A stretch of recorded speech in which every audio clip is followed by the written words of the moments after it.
శ్రీ గురుభ్యో నమః. ఆగస్టు 28, 2026 శుక్రవారం. శ్రీ పరాభవనామ సంవత్సరం, శ్రావణ మాసం, దక్షిణాయనం, వర్ష ఋతువు, శుక్లపక్షం, మఖకార్తె, తిథి పౌర్ణమి, ఉదయం 9:46 వరకు.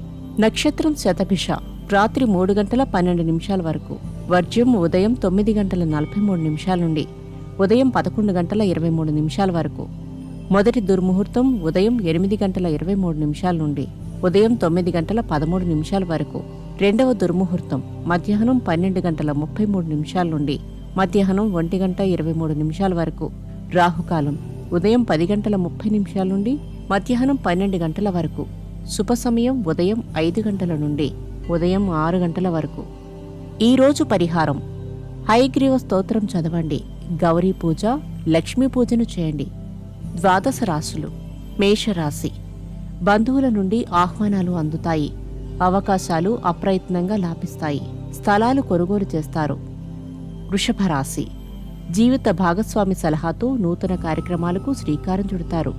దేవాలయ సందర్శనం చేసుకుంటారు. మిథున రాశి. ముఖ్యమైన విషయాలలో తొందరపాటు వద్దు. భూముల క్రయ విక్రయాలతో ఆలోచించి నిర్ణయాలు తీసుకోవడం చెప్పదగినది. కర్కాటక రాశి. పెట్టుబడులకు అనుకూల కాలం. సంఘోద్ధరణకు మీ వంతు సహాయాన్ని అందిస్తారు.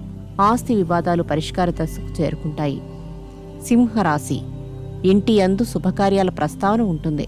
సంతానం విద్యా విషయంలో బాధ్యతతో వ్యవహరిస్తారు. కన్యారాశి.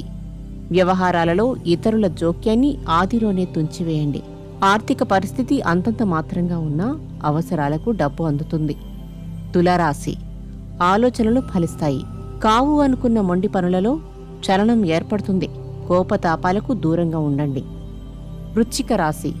అందరిలో ప్రత్యేకమైన గుర్తింపు లభిస్తుంది. సాంకేతిక రంగంలోని వారికి అనుకూలంగా ఉంటుంది. వస్త్రలాభం. ధనస్సు రాశి. వివాదాస్పద అంశాలు ఎదురైనప్పుడు సమాధానాలు ఇవ్వక మౌనం వహించండి. ఆర్థికంగా వెసులుబాటు కలుగుతుంది. మకర రాశి.